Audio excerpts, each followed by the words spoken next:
vou subir o mais alto que eu puder, só pra te ver e olhar para mim, e chamar tua atenção para mim.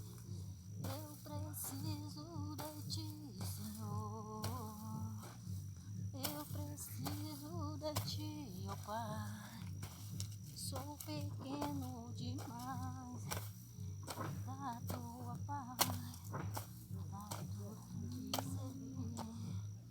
Entra na minha casa, entra na minha vida, mexe com minha estrutura, sara todas as feridas, me ensina a tua santidade. Mas somente a ti.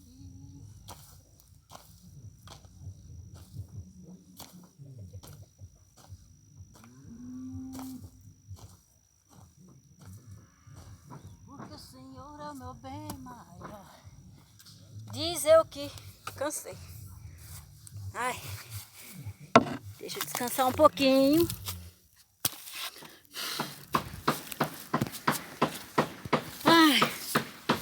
Ai, Deus, que canseira. Não é fácil não. Cuidar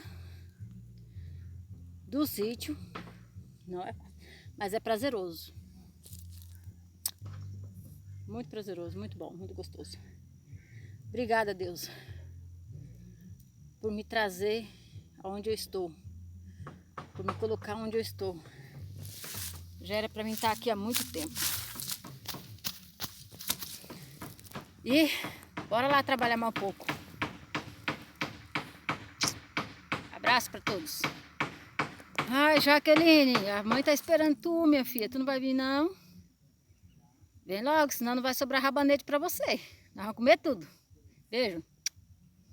Te amo.